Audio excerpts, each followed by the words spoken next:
Hello, college football fans. Welcome to episode 210 of College Football Throwdown. I'm your co-host, Alex Schmitz, and today I'm joined, as always, by my dad, Peter Schmitz. Hello, Husker fans and college football fans. Hello, everybody. We are here to do a father-son podcast by college football fans for college football fans, as is our tradition. And today we'll be talking about Nebraska's win over Northwestern and the other big games of Week 9 of college football. We've got another major coach firing to talk about, as has become the standard this season. Yeah, the weekly announcement. Yeah, that's not the coaching carousel anymore. It's like the coaching roller coaster. But before we dive into all that, we're gonna stick with our tradition, open up a cold beverage. I got myself one of my Golden Road mango carts. Awesome. And I am drinking one of the final Labatt Blue lights that I have left. Ooh. I brought like a case of it with me and served it at our tailgates, with people. Most people shied away from it because they didn't know what it was. So I had some left over after my 2 weeks of tailgates. So I'm like, okay, I get to drink these myself. So, hey, I'd have one if I was with you. Yeah, I know. This is one of your favorites. Yeah. All Cheers. Right. Cheers. Now, I got to tell you just a little bit, Alex, about where I'm at. We're now in our travel mode, traveling from our summer home in Michigan and heading towards Arizona. And right now, we are boondocking on a beautiful site overlooking the Colorado River, just south of Lake Havasu, Arizona. And it's far enough south of the city of Lake Havasu that it's quite dark. And we're surrounded by mountains. And I am looking at the Milky Way that is visible to me as I sit outside the RV, drinking this beer and talking with you about college football. Life is pretty good. I'd say so. Yeah, the one time I saw the Milky Way like that, you might recall, was the sea-based trip for Boy Scouts out into the Florida Keys, and we went to the island. Munson Island that the Scouts own, and we slept out on the beach, and yeah, you could see so many stars. It was pretty cool. Yeah, it is. It's really, really neat. So yeah. Anyway, cheers, son. All right, cheers. All right, so we'll start off with the Nebraska side of the conversation. On the previous podcast, we both predicted that Nebraska would beat Northwestern, though narrowly. I said it would be 23-20. You said 35-31. And we actually won by a touchdown, so that was nice, 28-21. So we were in the right ballpark. Yes. Of thinking. I know you were pretty pessimistic on the previous podcast, but you predicted we would win because if we didn't win this one, we were going to win another game the whole year. And right. Although it was another ugly one, we pulled it out. That's true. Interestingly, though, when you look at the stats for the game, they were quite even across the board. And in some areas, Northwestern was actually better. For example, both teams had 18 first downs. They had 331 total yards to our 296. Both teams had 2 turnovers, 4 penalties versus 3. So yeah, even time of possession. It was definitely a battle. Yes, it absolutely was a battle. And it went back and forth. The momentum shifted there. It's frustrating because it's kind of become a repeated characteristic of Nebraska's football games, even the ones we ultimately win, where we potentially start the game off well, like we have before, getting 10-point leads and even a 14-point lead, only to then allow the team to work its way back into the game and even take leads against us, only for us to come back and win at the end. Yeah. From the perspective of a neutral fan, it's probably been fun to watch these Nebraska games because a lot of them have been close and involved, fourth quarter drives, to win the game heroically and all that stuff. But for us fans, we would prefer to win by 30 points and get out of there. Right.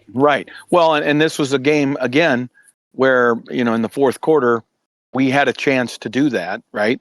When we had the success in the second half that we did, and we'll get into that, obviously, the details, but you're at a point where, okay, if I can just stop this other team and get the ball back in our offense's hands, we're kind of having some success. So let's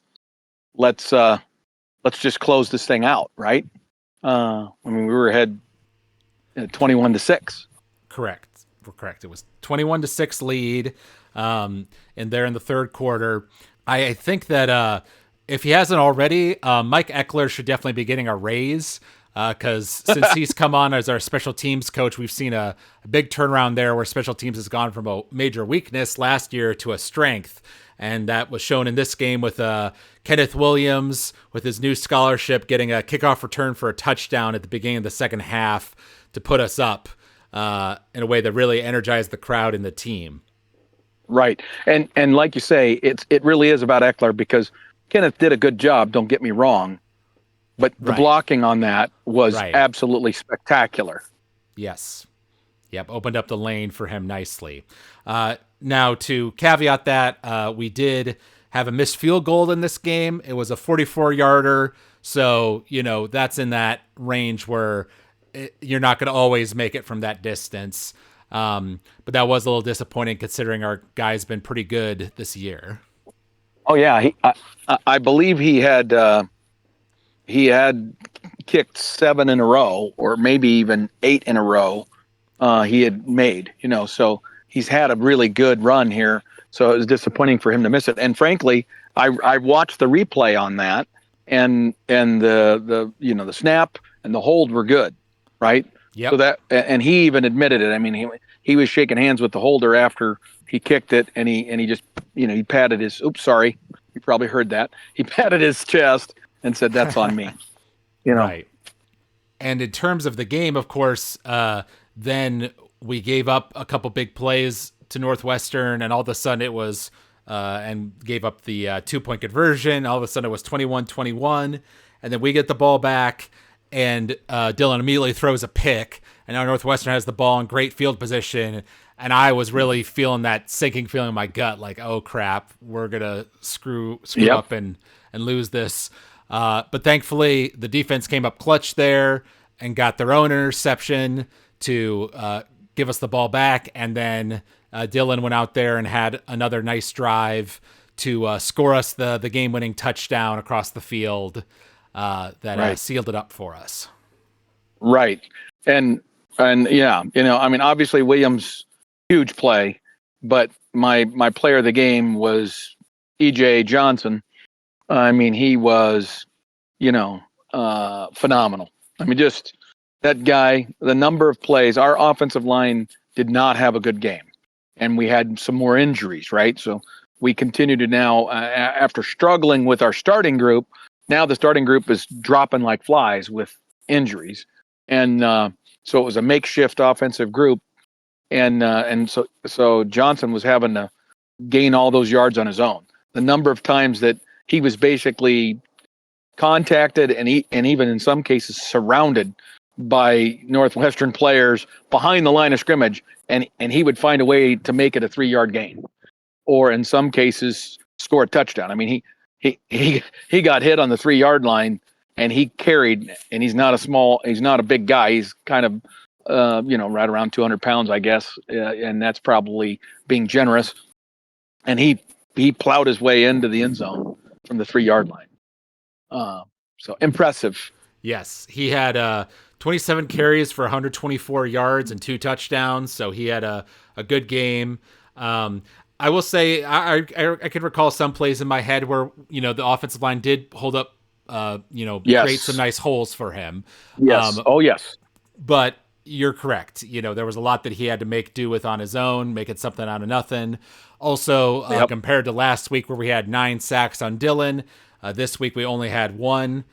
So that was a definite area of improvement. So I'll give the offensive line, let's say half thumbs up for, some improvement from last week. But like you say, not a full thumbs up. Precisely. I agree. That's a good assessment. And it's going to be interesting because, our starting right tackle, Gunnar Gattulo, was hurt. So then we put, um, Is that like Perchuska or something like that? yeah, yeah. Anyway, he's been with us a long time. He just he does not have the feet or the legs to play the position anymore because he already had 2 ACL injuries, and apparently he went down in this game with another severe injury. So he's likely done for the season, and I hope for his benefit, his career, because I want him to be able to walk and live a normal life. And the guy's already, he's 6'10", and his body is breaking down.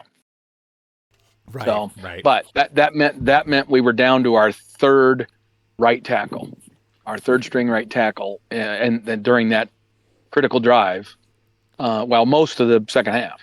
So, Right. I got to give them credit for figuring out how to make that work. So hopefully that third guy is going to seize the opportunity and show that he's got decent feet and play better, because Gatula has also been playing like he's been hurt all year. I feel like he does not have the quickness he had last year, and he had off-season surgery, and I have a feeling he is not back from that surgery, or never was, and then he's re-injured himself. So our offensive line is still very much a patchwork makeshift group. Right. And then talk about the defense here. Northwestern did run it quite a bit like we expected. They ran it for 172 yards, but then they threw it actually just as much, 29 times, and he completed 15 of those passes for 159 yards. Right.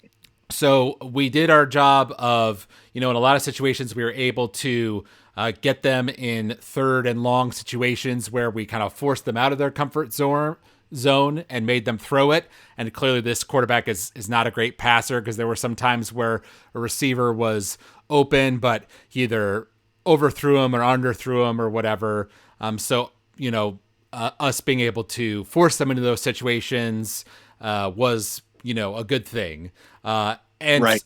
And admittedly, a little bit of it was self-inflicted, because I can recall a couple times it was like 1st and 10 and they would throw it, and I was listening to the radio, and the radio announcer was like, "Why did they just do that? Why didn't they just run it?"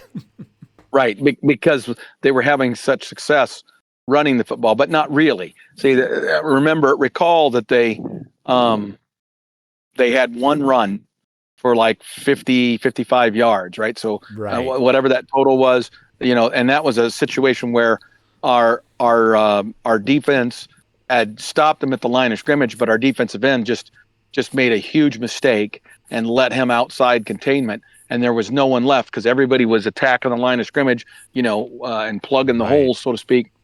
And this guy just bounced the ball outside and then outran the remainder of our team to the end zone. And so that dramatically helped that guy's, yards per carry average and all that sort of stuff, and their net total rushing.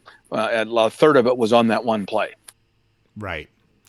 Yes. And we discussed this a little bit after the game when we talked, but we did see on the offense us going for some more deep passes than we have in the past, which is something I know you've been advocating for, which is a little bit out of character for you. You usually you're opposed to going for the deep ball and more about the just get first downs kind of philosophy. But it is good to force the defense to respect that you can do that when you have a quarterback that's capable of it.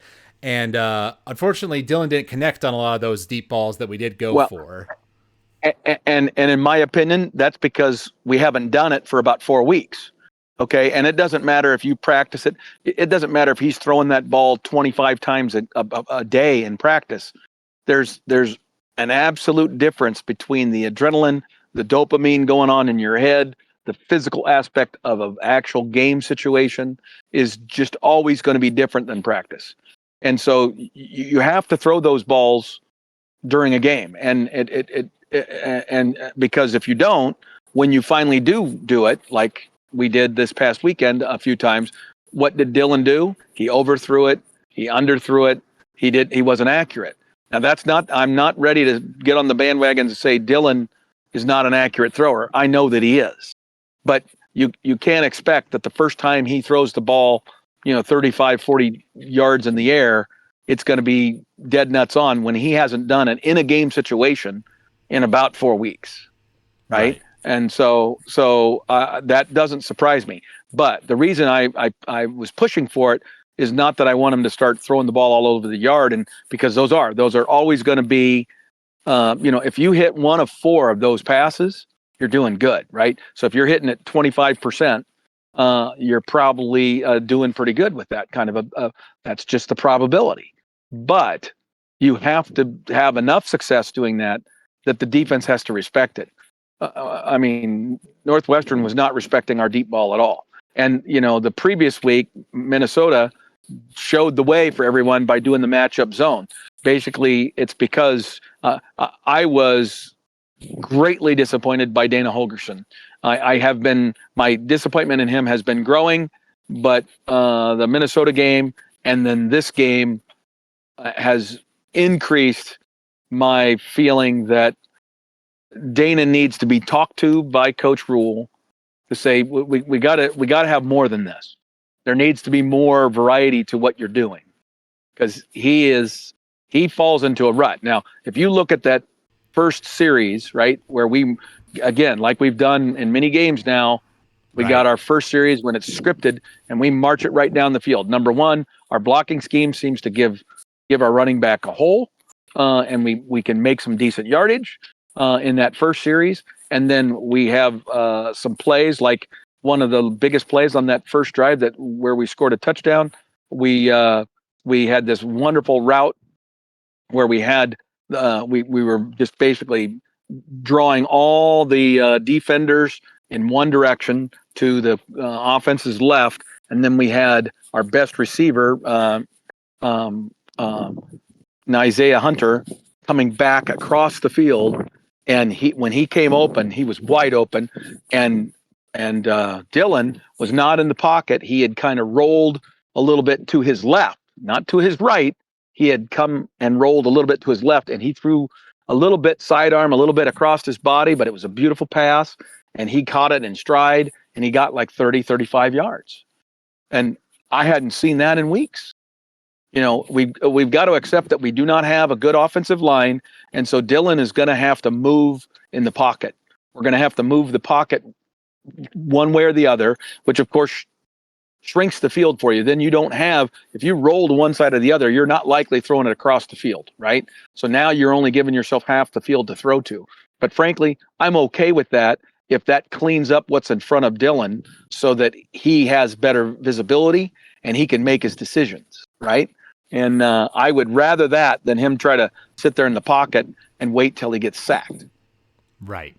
I would say I don't have all the same criticisms of Dana that you do. I did see some good plays in this game. Also, we should give him some credit in that whereas earlier in the year we were criticizing him for not sticking to the running game enough, this game he did. We ran it 39 times. We passed it 22 times. And Dylan was 16 of 22 on his passing attempts. As we mentioned, probably 3 of those that were missed were those deep balls we mentioned. So in terms of our medium range game, he was very efficient in this game. And we obviously knew that Emmett was hot that day, so we gave him the ball a lot and he got a lot of yards for us. But my criticism would be, to your point, we've seen enough now this season where we do have a great first drive in the first quarter, and then the defense makes adjustments based off of what they just saw, and Dana is slow to adapt himself. I would criticize his ability to adjust in game time, and it seems like it takes him a quarter or two to make those adjustments, and then we have these drives in the fourth quarter, right? So that's my criticism. Yep. Well, and I would agree with you. And that's what it gets back to a term I used a little bit earlier, just 5 minutes ago in the conversation. And that is, he doesn't have enough offense. He doesn't have enough diversity in his running game, particularly. Effectively, we really don't have very many running plays. And I haven't analyzed the detail of how many times that Dylan took a snap under center, right? But but if we were going to run the football effectively, especially in the red zone, I sure would like for Dylan to take a snap under center more often, and maybe even occasionally motion a receiver or even one of our tight ends into the backfield so they can behave basically like a fullback and give ourselves an extra blocker, a lead blocker for our very talented running back, So Right. that's what I'm thinking. All right. But hey, a win's a win. And so we came out of that middle stretch of our season, the middle third of our season, 3-1 on the game count. Hey, I want to make one more point. Okay. You talked about third downs. At halftime, they were like 6 of 12 or maybe even 7 of 12. They were at 50% or better on third down conversions. Okay. And I don't think they had gone for it on fourth down at all yet at that point. I think we had already gone for it on fourth down a couple times in the first half, but we were not very good on third down at all in the first half. But then in the second half, we were like 5 of 7 on third downs, or maybe 5 of 8. I don't know, but it was really way better, right? So I'm going to give the offense and Dana credit that whatever he was doing, we were making conversions on third downs in that second half that we were not doing in the first half. So definitely he made some adjustments, but I just think we need to have at least a couple of other series of running plays that we can do than the ones that he keeps calling. And he's just so darn predictable with his, running on first down up the middle, throw it on second down, and then end up 3rd and 8 because you missed the second down pass.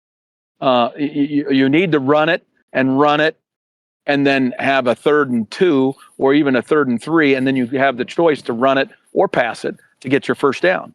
But when you're 3rd and 8, everybody knows you're passing it. Okay, it's just the way it's going to be. Right, and once again, to Dana's credit, there definitely were some play sequences in those drives where we basically just fed it to Emmett, 3 times in a row, and he would get a first down.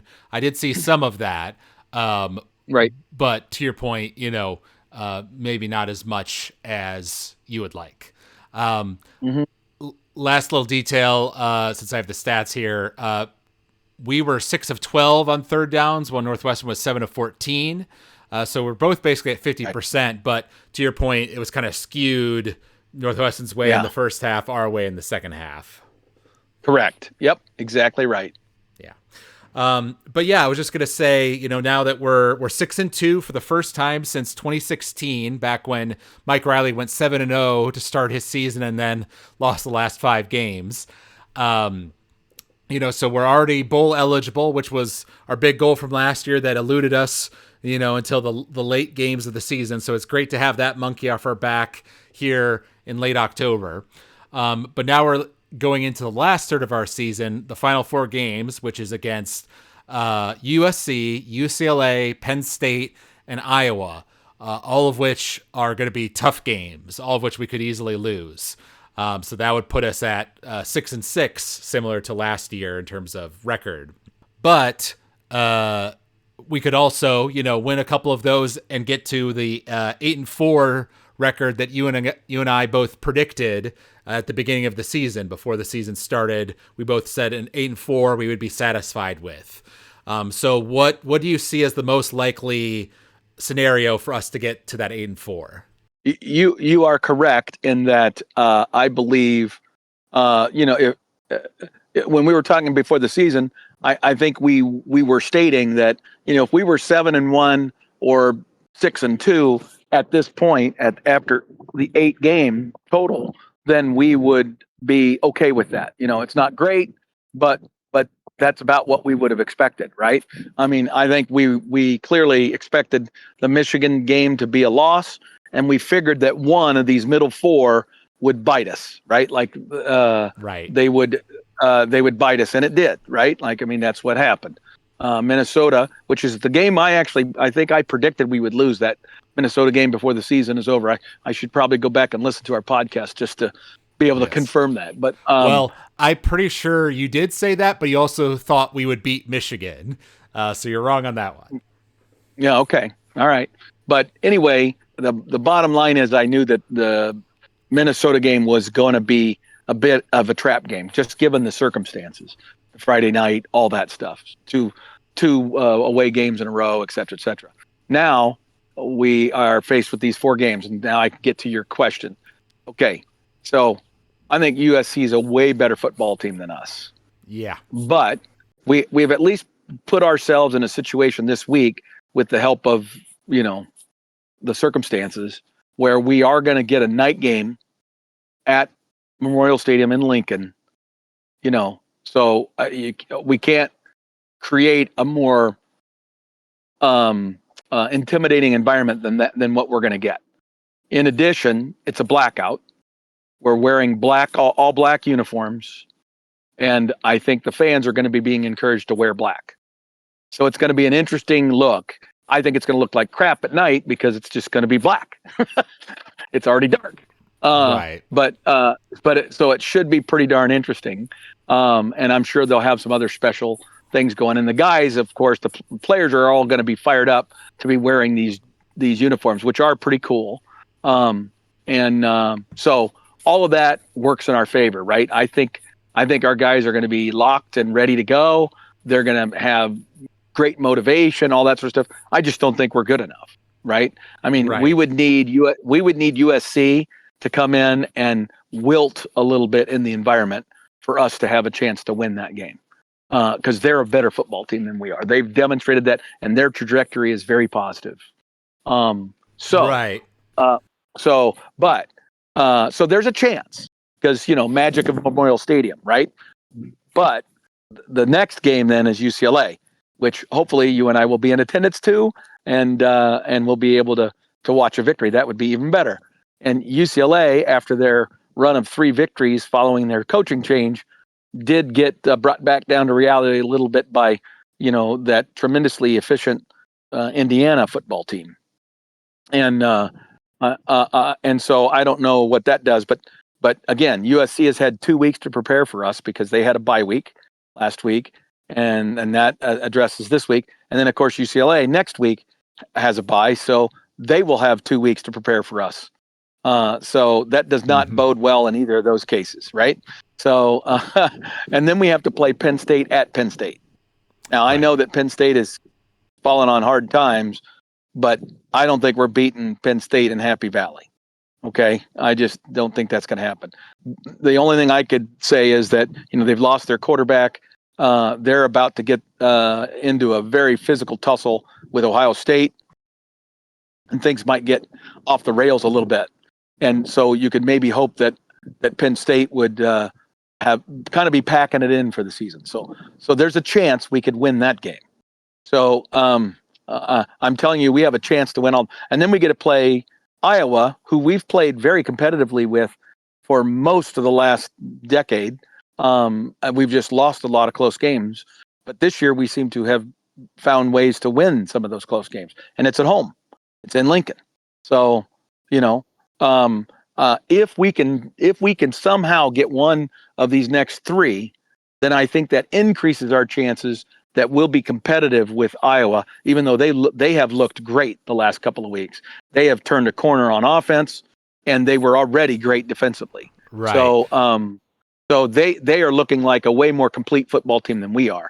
But we have special teams now that we didn't have in previous years, and I think that if we could, again, find a way to knock off one of these next 3, then that opens the door for Iowa. So I'm going to predict that we beat UCLA and we beat Iowa. Okay. And we lose to USC and we lose to Penn State. So there's your 8-4. All right.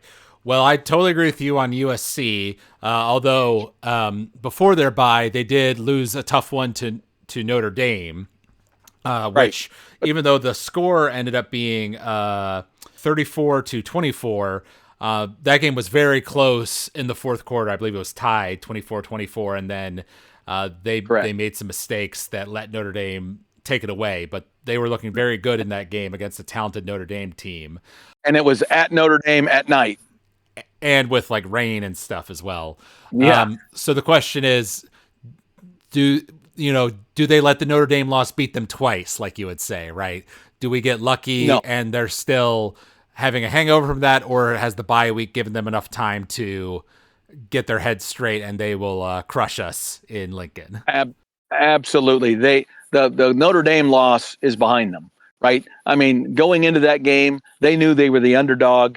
They played free and loose, and I would expect them to play free and loose. And because Lincoln Riley, who is regarded as one of the best offensive minds in college football, is going to have 2 weeks to prepare for our defense. Are you kidding me? He's going to have us spinning like a top. And they have some really good running backs. They dominated Michigan's defensive line. What do you think they're going to do to us? So, Yeah. I mean, what I'm worried about is us getting embarrassed on NBC at night in our own stadium. Okay, right. That's a legitimate concern, because the problems we have, unlike Michigan got their ass handed to them when they played USC out in LA, right? And there's a bunch of reasons for that, but they didn't show up. They weren't ready to play. But the next week, they were able to rally themselves because they have a good offensive and defensive line talent, and they just needed to play with greater intensity and things like that. We have fundamental weaknesses, right, that can't be fixed. They can only be fixed by personnel change, right? At least not within a season. So right. Again, our defensive coordinator will have to pull a rabbit out of a hat and have the most creative and incredible defensive game plan that's ever been invented. And then we might be able to slow those guys down. And if we can do that, then maybe we can have enough success on offense against them that we hang with them, right? And then a turnover or two and maybe a special teams play, and we're right in it, right? That's the formula. The formula is we need to do some special team stuff. We need to become very opportunistic. If there's any turnovers that we get, we need to convert them into points. And Dana Holgerson has to be way, way more creative offensively, and he's got to move Dylan around a little bit so Dylan isn't getting himself crushed with another 9-sack type of deal. Right. Well, since we've gone on about USC, and I basically agree with your prediction for the game, I think they're definitely going to score on us, so it's going to come down to our offense being able to surprise them in certain ways and score points. But in terms of our prediction for the game, I'll go ahead and say that we lose, but that we don't get blown out. That's going to be my hope. So let's say it ends up being something like 42 USC to 31 Nebraska. I think it's going to be 42-21, and I hope it's not worse than that. USC is going to win. I think that they just have too many horses, and I don't know how we can overcome the talent differential between the two teams. I mean, they will have, like I said, they will have to make uncharacteristic mistakes that make them more ordinary for us to be in this game. Now, that's not impossible, but it's not likely. Well, and here comes your favorite organization, Vegas, because they have USC as the favorites, but currently 4.5 favorites. So if our predictions are correct, USC will easily cover that spread. I think you're correct. Again, Vegas is so accurate. They know stuff that we don't know, and I get that. They're amazingly good at this line stuff. But again, that initial line is just that, an initial line. We watch where the money goes. I bet that come game time, USC will be more than 7-point favorite. Right. But then going back to the focusing on the remaining games in our season, I'm going to agree with you. UCLA then becomes a must-win game for us, even though it's away at UCLA. They did just get drummed by Indiana 56-6. Other teams have beaten them earlier this year, even though they do have a lot of talent. So I think that is a winnable game for us if we play well and we aren't completely shell-shocked by getting our ass beat by USC. Then we have a bye, and then we play against Penn State, who, again, has lost to some teams they weren't supposed to lose to earlier in the year. They'll also have probably lost to both Ohio State and Indiana in the weeks since then. Then they play Michigan State before they play us. So hopefully, they get banged up again. Maybe their second team quarterback gets hurt and they have to bring out their third string guy. Right. So my path to an 8-4 season is us beating UCLA and Penn State, because I think Iowa, who just beat Minnesota, the team that beat us, 41-3.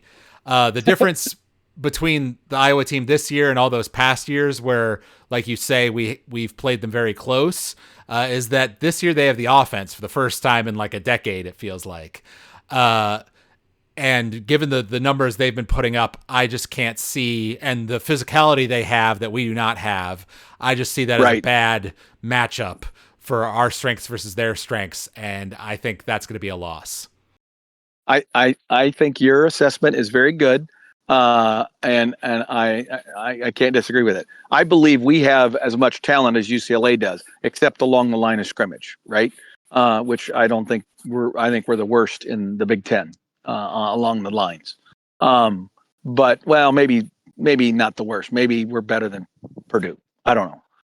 Yeah, so I agree that UCLA is going to end up being a must-win, but we're going to be licking our wounds for sure. The problem is you're going to now give this new offensive coordinator, who's done some great things for UCLA since he took over, 2 weeks to basically reinvent his offense.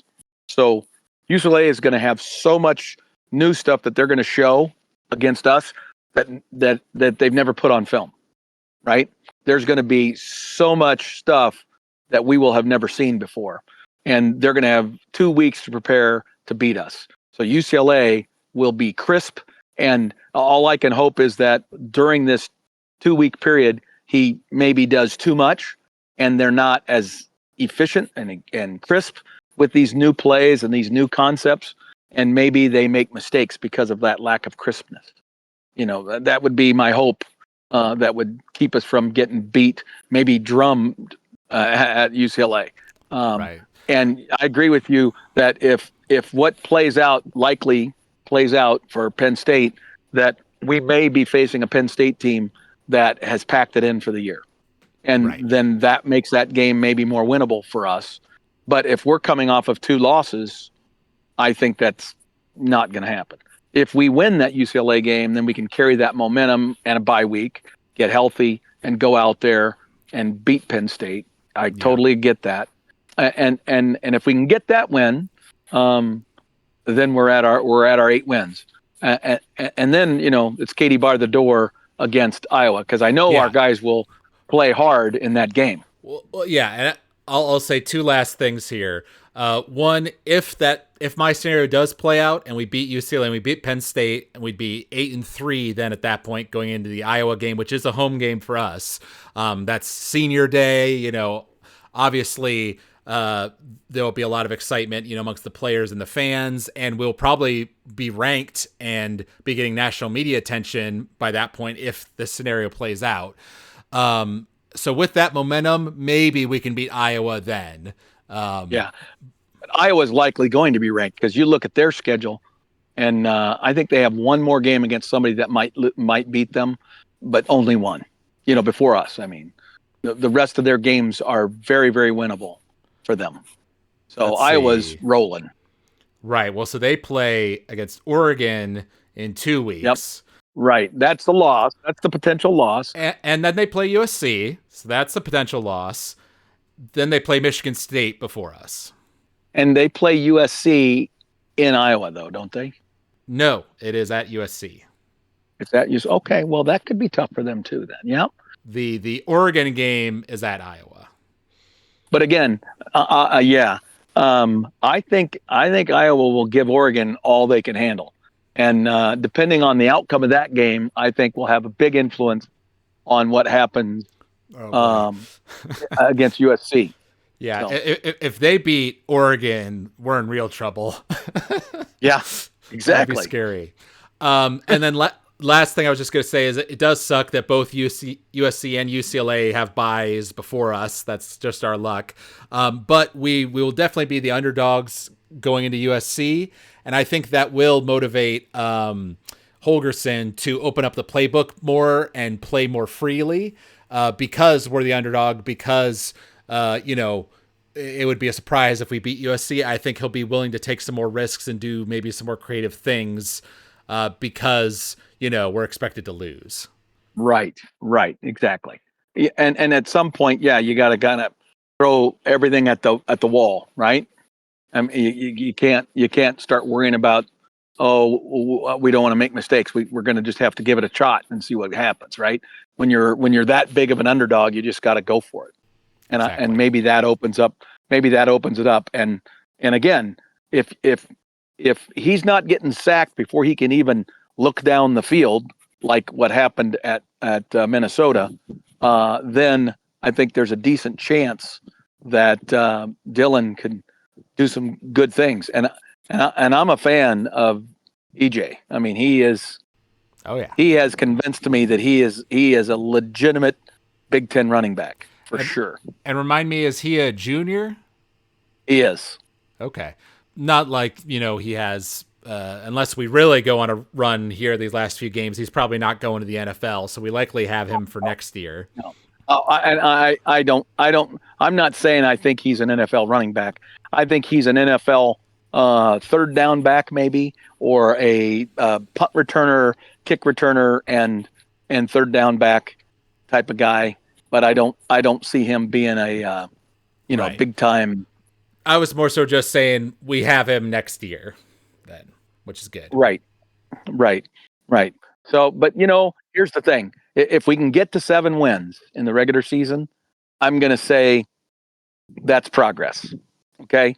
Now, what it means is Coach Rule's got a lot on his plate over the offseason because we're a relatively young team. And so we're going to have some talent coming back. Our young offensive linemen need to mature, and Coach has got to go out and get some more. He's got to go out and get some portal guys on both lines of scrimmage, defensive linemen and offensive linemen. And if he can successfully have the NIL dollars, which we're going to talk about a little later here, to go buy us a couple of good defensive tackles and some good offensive tackles, I think our interior 3 offensive linemen with some maturity. Our center's a junior, and we do lose, the one kid who's our right guard right now, but we have some young guys in the program that I believe are going to be good eventually, and so they'll be a year further along. So there's some chances, and if we can get those. And then we'll have to restock a little bit at wide receiver, but we're not in nearly as big a hole at wide receiver as we were. And we've got some talent, And so I look at our skill folks, and if our special teams can continue to play well like they are now, next year we have a brutal schedule, but so our schedule, our win total might not be a lot better, but we will be a better football team, and it'll show up on the field. Right. All right, and we're going to just make quick mention here of the women's volleyball team. They continue their streak of winning 3-0 in set count. They won 3-0 over both Northwestern and Michigan State this week. And now this upcoming Friday, they have a big away game against Wisconsin, who is currently a 15-3 team. So they have, it isn't quite like some past years where, Nebraska and Wisconsin are going into this game, undefeated or both with one loss. Wisconsin has tripped up some more, but against good competition like Texas, Penn State, and USC. So it's definitely going to be a challenging game for the girls, but one I think they can win. Well, yes, they will definitely be the favorite. The challenge again, you said it, it's just our luck that we had the USC and UCLA games with the bye weeks. I'm done calling that bad luck. I think the Big Ten office, there's somebody there that really, really dislikes Nebraska, and even though we've had fairly reasonable schedules the last couple of years in football, even within the names, right, and the teams, they still position things in such a way that they end up making it a very difficult road for us. And the same thing is applying here to the girls in volleyball. We have to play at Wisconsin, who is the second best team in the Big Ten, and we have to play them on Halloween night in Madison. And we don't get a return trip. They don't come and play us in Lincoln this year. So that's going to be really tough. If we can win that game this weekend, then we get to come home. It's kind of a weird thing where, you play 2 games a week, and usually you do 2 on the road or 2 at home. This is one of those split weeks where we play in Madison, then we come home, and on Sunday we play a home game against Oregon, who just about took Wisconsin to 5 sets today. We are the better team. We should win both of those games. If we are able to, and we are 12-0 when we're talking next Sunday when we do our podcast, then I think that bodes really well for Nebraska on the volleyball side. Definitely. But it's going to be a challenge. It's going to be a big challenge. Yep. All right. And then in terms of news, there are 2 kind of older pieces of news that we wanted to talk about real quick here. One is that earlier this year, the NCAA officially announced that there will only be the one portal window going forward. Previously, we had the one around in wintertime and then one in springtime.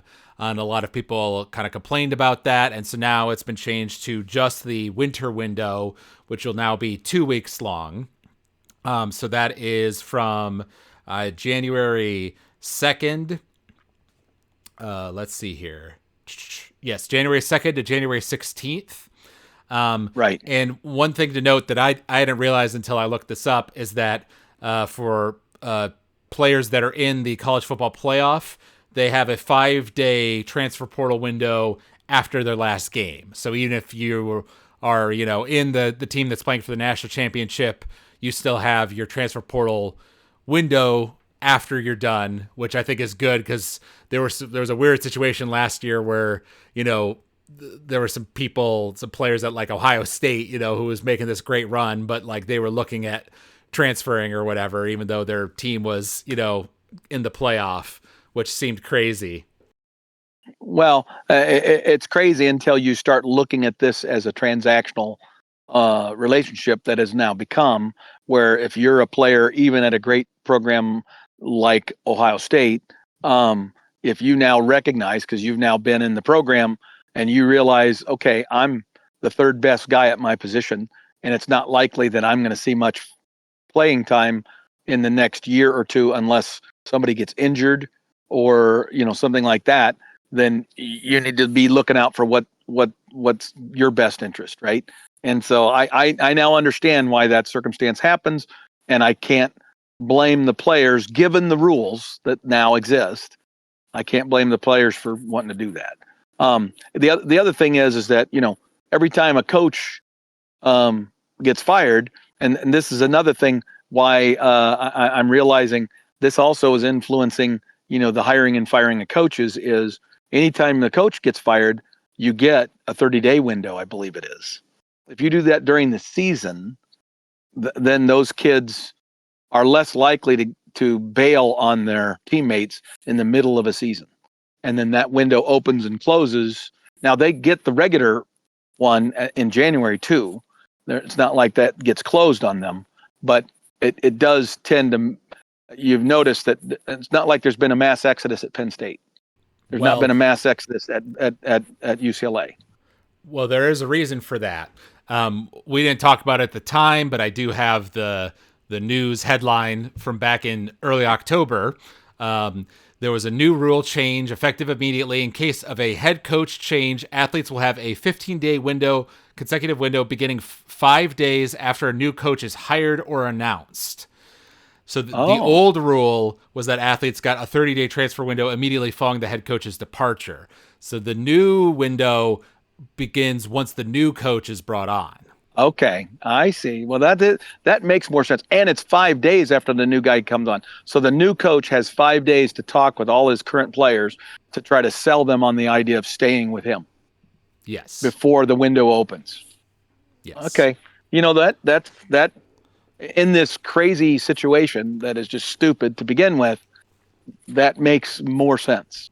So that's good to hear. I did Right. not know that. That was a rule change I was not fully in tune with. Yep, that's all right. We saw an interesting article was also published in early October, which was talking about the NIL Go Right. That's the name of the clearinghouse, the organization that was set up by the big deal from the Yeah. settlement with the Right. NCAA to help deal with this new world of NIL and paying for players and all that stuff. And the idea, as we discussed on a previous podcast, we talked about it, was that all your deals for your NIL contracts and all that would go through this organization, and they would approve or deny it, based off of certain criteria within, I forget if it was 2 weeks or a month, but an expedited timeline. Yeah. And Right. then be able to also dole out punishments, to teams that broke the rules and things like that.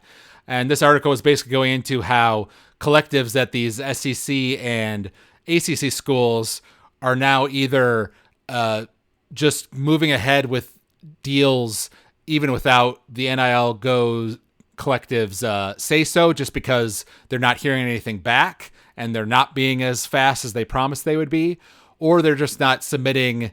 Now they're just not submitting, the deals at all because they Right. know that this organization is backed up already. And so far there has been no, punishments dealt out despite these unauthorized, deals going forward and all that. So basically Right. a few months in, it's already a giant mess.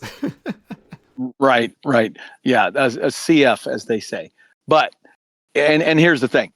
That was as predictable as the sun rising tomorrow morning. Okay.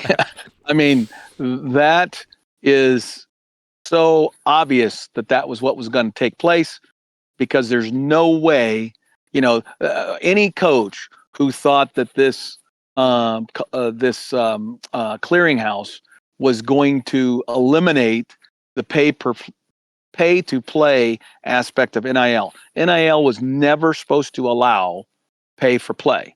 NIL was supposed to be exclusively about an individual athlete getting a contract with a marketing arm of something, some business or entity, to promote their product or service or whatever, with a legitimate, typical, compared to other, sports athletes, et cetera, et cetera. There was supposed to be some comparative stuff going on, and there was no way that was ever going to work. And so these schools that have continued to be very aggressive at building their war chest of NIL dollars that they could dole out, are continuing to do what they do. And that is why we've gone from being shocked that Texas A&M 2 years ago had a $22 million roster to having last year's Ohio State and a few other teams who had known $30 million plus rosters, to where now we have about 15 or 16 million of the revenue share dollars. So there's $15 million. And now, the bogey is 40 million. What's it going to be in 2 years, Alex? Right. To buy a competitive championship roster, you're going to need an NIL that can support 20 million to 30 million dollars above and beyond the 15 million or so that you're allocating through your school in your revenue share. That's Right. what it's going to be. And so when you're a Nebraska, that is a school that has 24,000 students and an alumni base based on that 24,000 student population, how are they going to compete with the Michigans and Ohio States and Texas A&Ms of the world, who all have student populations north of 60,000, 55, 60, even more? And Arizona State, the Florida schools, huge, massive, with massive alumni, with lots and lots of millionaires and multimillionaires who can afford to throw, 6 and 7 and even 8-figure NIL monies to them. It's pay for play. And there's Right. no two ways about it. It is 100% fact, and no one can tell me any different. Right. And it's going to lead to a nexus that's going to happen, right? There is going to be a collision course, and at some point, there's going to be a group of universities, athletic departments, that are going to just raise their hand and say, "White flag, we're not ready or willing to continue to chase this craziness, and we're going to step away." And I think there's going to be some real instability in conferences and ultimately the NCAA's organizational control, because it's not sustainable. There's absolutely no way not sustainable. Right. Well, yeah, and when this NIL Go thing was initially announced, I remember I agreed with all of your points about all the ways it could go wrong, but I was trying to be a little optimistic and say, well, if it actually works like they say, like if they actually can, turn around approvals or denials on these deals within, a 3-week period or 30 whatever days. it was. Yeah. Whatever it was they were promising, then that could potentially work, and they turned down this guy's offer because he's being paid $1 million to show up in one, commercial or whatever. No, you've got to prove that he's actually doing the work that the market would compensate him properly for $1 million or whatever. Exactly. But since that is clearly not happening, I have to agree with you that it's already fallen apart as quickly as it was built up, and we're going to quickly need something else if we want to restrain the craziness, as you say. Right. And the problem is you've let the toothpaste out of the tube. I don't think you can put it back in. I don't because, and this is why it hasn't worked. The NCAA is not prepared to go to battle with literally the thousands of athletes who would either individually or in a class action take the NCAA to court to say you're restricting my ability to make money in this area of free trade that we now have established called NIL. Okay, and I have a right to get that money, and you can't tell me what is legit. It's like your house, Alex. What's your house worth? Your house is precisely worth what someone's willing to pay for it, right? Yep. It has nothing else. It's not about services rendered. It's not about how nice your house is or how ugly the house is, how the house could be falling down. But if somebody is willing to pay you, $2 million for that house because they like the property or they think there's oil underneath the damn land, and and they're they're willing to give you a crazy amount of money, then that transaction is completed. It's legit. It's legal, and no court's going to stop it. Right. So I just don't think they'll ever win in court. The only way would be for them to bring it all back, make the athletes employees of the university, okay, and then seek a federal protection like the NFL, the professional leagues do, right? Where they have legislative law that gives them dispensation from this, so they can have a collective bargaining and they can limit this stuff. But even in those cases, NIL was outside of that, right? I mean, when an NFL player, when Patrick Mahomes does another ad for State Farm Insurance, right? Who's to say what State Farm is willing to pay Patrick Mahomes, who's the most visible, recognized NFL athlete in the world right now, what that value is, right? Here's an interesting thing. I just watched a podcast where this a marketing expert, a sports marketing expert, was talking about NIL and college sports and college athletes and all that. And collectively as a team, the best NIL situation that exists right now in the NCAA is Nebraska women's volleyball. In terms of like proportional to, the money they're allocated or whatever.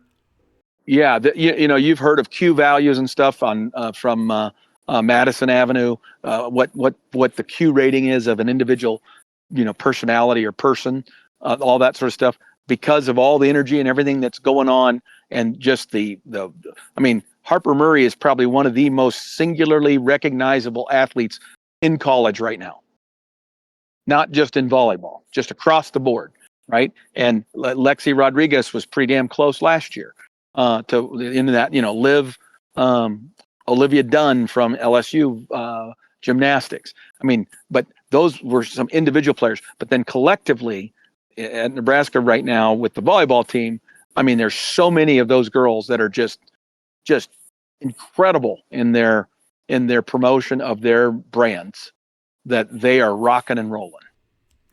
Even a girl who's a walk-on, okay, Maisie Bozinger, has a huge following and is getting. She has NIL promotional deals with all kinds of makeups and facial stuff and clothing and all this stuff, right? And she doesn't even play. Yeah. Well, yeah. Except occasionally. I was reminded that I've been seeing some of these commercials during the football games that are like about, saving the Olympic sports at universities and women's sports and things like that. Clearly that what that stat is showing is that the ladies are much better at and smarter at, gaming the system and getting that real world money going versus these football player dunderheads, they got it going. It's not lost on anybody from a marketing standpoint that sex appeal sells, right? And if you want to sell stuff, right, you want to be associated with the youthful, athletic image of beautiful young women. So guaranteed that's going to continue to trend in that direction. So I'm not saying that they're making the most money or anything like that. That's not the claim I'm making. I'm just saying that when looked at collectively, that group is a group of rock stars. They are, just at a level that's different. And right. There's a bunch of reasons for that, in some regard goes back to the international recognition of the Volleyball Day in Nebraska event. And a lot of those players are still the same players. That might not continue for Nebraska's volleyball team once those girls graduate, but for right now, that's what's going on. And there's going to be people studying this stuff because I don't think you cannot close that door. I don't know how you close that door unless you get those student athletes going forward to sign contracts that basically turn over their rights, their NIL and everything in exchange for some amount of money, and then there's a contract linked to that. Okay, and then the third big piece of news we want to talk about, which is only a few hours old as we're recording here on Sunday, October 26th, is that Brian Kelly has officially been let go from LSU in his fourth year coaching there. They just had a tough loss against Texas A&M, 49-25, though actually they were up at halftime. It was 18-14, so a good competitive game. But then the second half was really ugly. Texas A&M dominated them, got a punt return for a touchdown, and LSU scored their last touchdown late when the game was already over.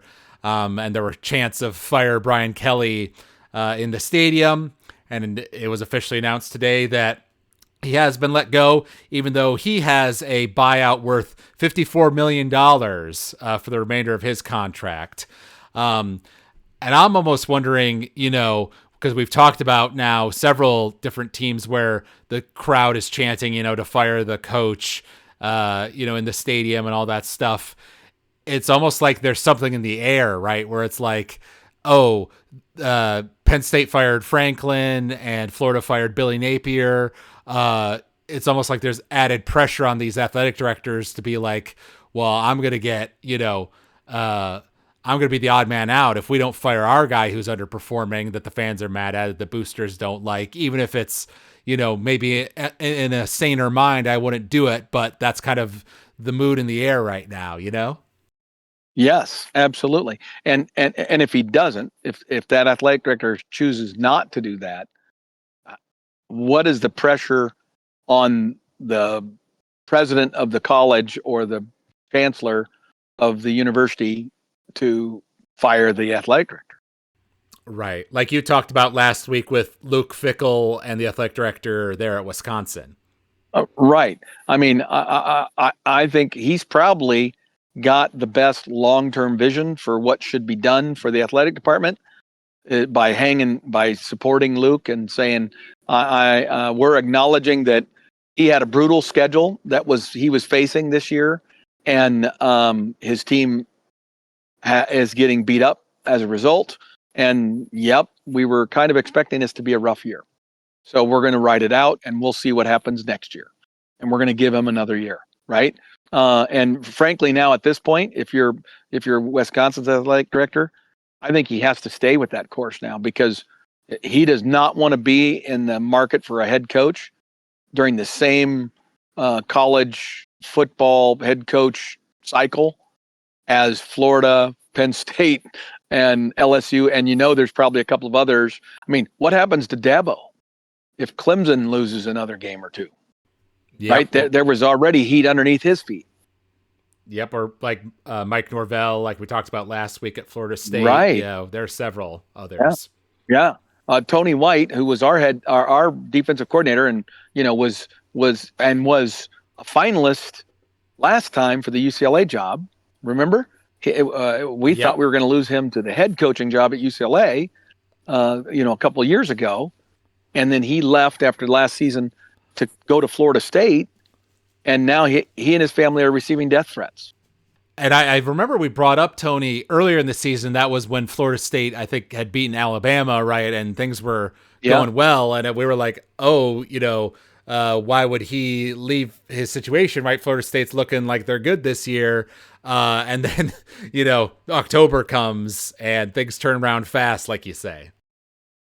Right, exactly. And so he might find himself unemployed and looking for, a job again, and probably not be top of mind awareness for, a head coaching job. I mean, Tony's going to have to be a coordinator again somewhere other than Florida State. I was going to say Brian Kelly's record at LSU. So he started off 10-4, then he went 10-3, then 9-4, and now he's currently 5-3 in his fourth year. Admittedly, the Brian Kelly situation was always a bit of a weird one because, of course, as people will recall, he left Notre Dame that he'd had a good amount of success at, not as much as he would have liked, but still a reasonable amount of success, and obviously was already at a major job, but he chose to leave thinking that he'd have more access to talent and money in the SEC. Hasn't quite worked out that way for him. And of course, when he first arrived, he tried to put on that like fake Southern accent, to say that he belonged, and everybody thought that was really cringe and bad. So yeah, it's always been kind of an odd fit, but obviously he is, a talented coach in a lot of ways. So he'll certainly bounce back on his feet somewhere. Absolutely. I mean, his record over his career is phenomenal. I mean, I'm sure he'll land on his feet somewhere eventually, right? But the bottom line is he's 5-3, you said. Yep. 5-3. Okay. I mean, that means he still has a chance to be 9-3. Right. I mean, why are you firing a guy who's averaged 9+ wins a season, and he's only in his fourth year? I mean, I maybe get the argument to fire Franklin, who averaged 9 wins plus in his tenure, but he'd been there 12 years. So you can begin to argue that, well, in that length of time, he can't win the big one. He's not able to get the team over the hump from being really good to great and championship level, right? So that you could see the argument because of the time frame. But in year 4, that's not a legitimate argument. Well, because like we said, we've talked about several other coaches in our past podcasts, but I don't think we did talk about LSU or Brian Kelly, because last week they were 5-2 then, and they had previously lost to Vanderbilt and Ole Miss, both of whom are clearly two very good SEC teams, right? So, no shame in losing to them. And Texas A&M was undefeated. I mean, A&M is a top 10 football team. So he's not losing the Little Sisters of the Poor. He's not doing what happened at Penn State, right? I mean, he's not collapsing. He collapsed for a half against a very talented A&M squad. Right. So Yes. it just there's no logic, no reasonable logic that says you should have fired him, other than the fact that they were looking for a reason to fire him because of the fit that you just referred to. Right. Right. He was a fish out of water. Right. There's probably some drama behind the scenes that we don't know about that was pre-existing. Because like you say, bereft of that, this does seem like a crazy, split second decision. Right. And so who's better than him that you're going to go after? Are they going to hire Franklin? Because if you're looking at guys that are available, other than the ones that everybody talks about, Nick Saban, Urban Meyer, right, and a few others like that certainly are a wish and a prayer. And not to say that both of them have demonstrated the ability to absolutely change their mind on a dime. So I'm not going to say it's impossible that one of those guys would be the guy, but the other hot coaches, Signetti, the Oregon coach, right, some of these guys that have done really well in recent years, they're locked into long-term contracts with big money, and they're at places now that, in Signetti's case, he's looking at it and saying, "I'm going to retire from Indiana. This is my last stop. I'm 64 years old. Right. I'm plugging away here." Well, the joke I saw today was that it's like Lane Kiffin can't be at three places at once, right? Because obviously a lot of eyes are on him. Absolutely. Well, so yeah, and so now Lane's got a decision to make. Do I go to a place that's very, very similar to the one I used to coach at when he was the coach at Tennessee, right? Do I go to a Texas A&M who has a history of crazy and highly influential boosters, but it has unlimited deep pockets? Or do I go to a University of Florida that has an incredible history of success and is in the greatest hotbed of college football talent that exists in the country? And to clarify, you mean LSU, not Texas A&M? LSU, that's what I meant. Yeah. But again, crazy, right? I mean, crazy. Right. And I know that, I forget his name, but I know that A&M's coach is also coming up in these conversations, given the year he's having right now. But to your point, why would he leave Texas A&M, right? He's got access to that Texas oil money, Exactly. Exactly. I just don't think, who are they going to go after? The young, hot, up and coming, coordinator, or some coach at a lower level that is doing well? Like, there's no coach right now in the Big 12 that's like got people just a buzz, right? The Missouri coach was kind of a hot name, but their season is good but not great. Arizona State, is competitive in the Big 12, but they're not lighting it up. Texas Tech's coach maybe would be that guy, and he's the guy that Rule hired out of high school. He was a high school football coach until Matt Rule hired him 5 years ago or 6 years ago, whatever the time frame is. And then after Rule, resurrected the Baylor program, that coach got the opportunity to be the head coach at Texas Tech rather, and he's doing great things at Texas Tech. But are you really going to go from Brian Kelly to that guy? Right. The bottom line is, these decisions are being made based on influences outside the athletic director's office, in my opinion. I don't think any of those guys in a vacuum would have made those decisions, other than the Florida one. Maybe the Florida one is the only legitimate one. Right. Because that was like his fourth year, and they have struggled, trending badly. Yeah. what I was going to bring up earlier when you mentioned Big 12 was Matt Campbell, right, at Iowa State. I feel like his star has dimmed a bit from, a couple years ago when we were thinking of him potentially taking the Nebraska job. Iowa State has been a little more up and down since then, but people still value him as a younger coach that's clearly got a good head on his shoulders. Yes. Well, even this year, he beat Iowa, but again, he hasn't won a championship. You can't look at Matt Campbell's resume and look at Brian Kelly's resume and say, if you're LSU, oh, this is a hire that if I make it, my fans are going to be happy, my boosters are going to be happy, and I am confident that we're going to move in a better direction than we were in. Yeah. I just looked up because I was curious because I hadn't heard that story about the Texas Tech guy, McGuire's his name. He was hired as the tight ends coach at Baylor in 2017 under Matt Rule, and then was hired at Texas Tech as the head coach in 2021. So for a guy whose career in the collegiate world of coaching has only been about 8 years, he's certainly done a lot for himself in those 8 years. Yes. Well, he was a very successful, Texas high school coach, and Matt embraced him. And you'll remember his son was our wide receivers coach, and Garrett, and then we ended up making a change at wide receiver coach, and Garrett was moved along, and I think he now is a coach at his dad's staff at Texas Tech. There's not a bunch of slam dunk hires out there for these guys, and we're not. And as you've pointed out, we're in the middle of the season.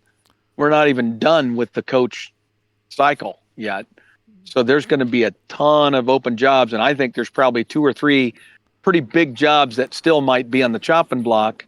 So we might end up with 6 or 7, what I would call blue blood or near blue blood type programs that are going to be looking for a new head coach in this cycle. Maybe in the offseason, we'll have to look back at the history books to see if there's any precedent for this, but I don't think I've ever heard of this many blue blood big jobs opening up in one season. Right. Well, there's definitely been 3 before, but if that number doubles and it becomes 6, then I think you're getting into new precedent territory. Right. All right. So we're going to go ahead and talk about the big games from last week. We'll make this a little shorter since we are running long on this episode. Yes. But we did give our predictions. One of those was the Minnesota-Iowa game, which we had some interest in. I thought it'd be a little closer, and Iowa would win 27-14. Well, you predicted a larger score spread, 37-10 in favor of Iowa. But ended up being even more so, 41-3 total domination. So you were more right on that one. Yeah, I did. Minnesota has really struggled away from home. Yeah, and of course we had to play them at home, of course. Right. Yeah. And then we also predicted in the SEC, Ole Miss versus Oklahoma. I predicted a little lower scoring game of 30-20 in Ole Miss's favor. You said it would go Ole Miss's way, 37-25. And the final score ended up being 34-26. So you were actually very close on your score. There you go. But we were both correct that Ole Miss would win that one. It was actually a good back and forth game. It was. But then Oklahoma on like a punt return fumbled the ball in the fourth quarter, giving Ole Miss good field position. That kind of set up, I forget if it was a field goal or a touchdown that kind of got Ole Miss the lead that they needed. It was. That was a back and forth game and very competitive. Definitely. And we've talked about some of the big games already, or the surprise games, I guess, like that 56-6 beatdown of Indiana over UCLA. Another interesting one was Texas versus Mississippi State. That one went Texas's way, 45-38 in overtime. And actually, it's a bummer if you're a Mississippi State fan because they were up 31-14 in the fourth quarter. But then they let Texas have a punt return for a touchdown, and basically, kind of fell apart a little bit at the end of the game. And then overtime did not go their way. and they ended the game on a 4th and 20 desperation play in overtime. But of note is that Arch Manning went off hurt at the end of the game with an ankle injury. So we'll have to see how severe that is. Right. Well, and they've got, of course, a big game coming up this week, as it turns out. So that'll be interesting to see if they have to go with their backup, how they perform. And frankly, the fact that they struggled against Mississippi State, this wasn't Ole Miss we're talking about. We're talking about Mississippi State, tells me that there's still some issues with the University of Texas. Oh, yeah. And then there was also Vanderbilt versus Missouri in the SEC. And that one ended up being a lower scoring affair with Vandy winning 17-10. Actually, that also had a QB injury. Missouri's quarterback went for a 4th and goal run in the third quarter, didn't get it, and ended up hurt under the pile there. So that certainly affected Missouri for the rest of that game. They also doinked a 29-yard field goal and had a fumble that set up a big Vandy touchdown to go up 17-10. But then Missouri, crazily, at the end of the game, threw a Hail Mary pass that was deemed at first it was deemed an incomplete pass because it looked like the ball went through the guy's hands, but then it was said he did catch it, but it was at the 1 yard line, so it didn't matter. It was game over. Oh, wow. Well, I didn't see that. I didn't see any reviews of that. Interesting. Yeah, so that one ended up being pretty crazy. Yeah. And then for week 10 of college football, there are some games of interest. Ohio State is playing against Penn State, which at the beginning of the year you would have circled as a major Big Ten matchup. But of course, with Penn State's fall off and the fact that it's a home game for Ohio State, I think the expectation is that they should handle that one pretty soundly. Yes, I would agree. Yep, that's disappointing for college football fans because you were looking forward to that being a clash of titans, if you will. And now most people are expecting that to be a very comfortable victory for Ohio State. Yeah. So I have two SEC games here for us to predict. One is Vanderbilt against Texas. Now it is a home game for Texas, which obviously gives them an advantage. But in terms of momentum, like you say, Texas has had some real squeaker wins here where they have not looked great. And meanwhile, Vanderbilt has gone through some kind of tough competition and managed to keep winning. So I would say momentum's on Vanderbilt's side, but is the Texas home field enough to sway your opinion? Yes, it is. I think Texas is going to win this. I don't even really know anything about Texas's backup QB, but let's assume that he's going to be the guy that has to run the show. Even with that, because again, this is a Texas team that pretty much handled Oklahoma in the Red River Shootout, at home, Texas is a different animal. Plus, if it's close, the Texas refs will make sure they win. Oh, you're all too familiar with the Texas refs. Exactly. All right. So I'm going to say maybe it ends up being a little lower scoring because of Texas's maybe diminished capacity without Arch. So let's go 28-21. Texas wins. Okay. Well, I'm going to go ahead and go Vanderbilt's way. I'm going to say that they've got the momentum on their side and that Texas's quarterback woes do affect them. And I think it could even be a solid score win. So let's say that Vanderbilt wins 31-21 over Texas. Wow. Okay. We don't have to do this right now. I wonder if Vanderbilt has ever beaten Texas. I don't know how many times they've even played. Right. I could only guess it was only been a handful of times because they haven't been in the SEC but a couple of years. And I just don't know that was a matchup that ever happened a lot before. So this will most likely be Vanderbilt's first victory against Texas if they can pull it off. Yeah. I tell you what, I'm going to change it to 35-21. I didn't go big enough, so there you go. Wow. I love it. There you go. And then Tennessee, Oklahoma, another good SEC matchup. That one is a home game for Tennessee. Tennessee is coming off of a W. They beat Kentucky 56-34. And this is the same Kentucky team that gave Texas a hard time. So I think that speaks to something. While Oklahoma's coming off the loss to Ole Miss. So I think I'm going to lean Tennessee's way in this one. I think Oklahoma will keep it competitive, but Tennessee will win, let's say, 38-27. Yeah, I'm going to say it's going to be a little lower scoring, at least for Oklahoma. I'm going to say it's going to be 35 to 17 Tennessee victory. And then I thought this one was it's kind of funny and also interesting. Cincinnati is playing against Utah. It is a home game for Utah, but Cincinnati is now ranked 17th in the AP poll.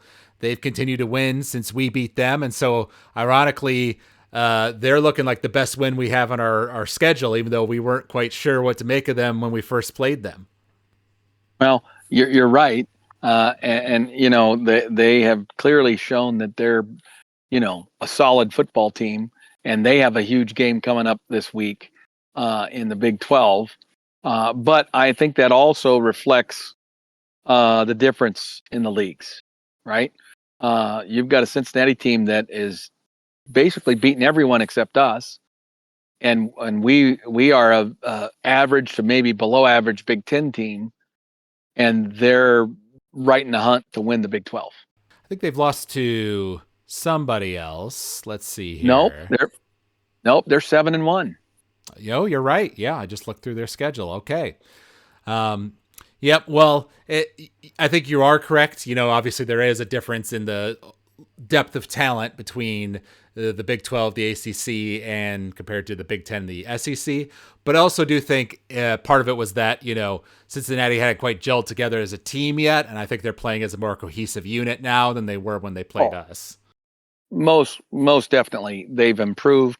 And again, what did they have even going into our season, start our first game against them? They had a big, powerful offensive and defensive line. Yep. Those were the strengths of their team. That's true. That's true.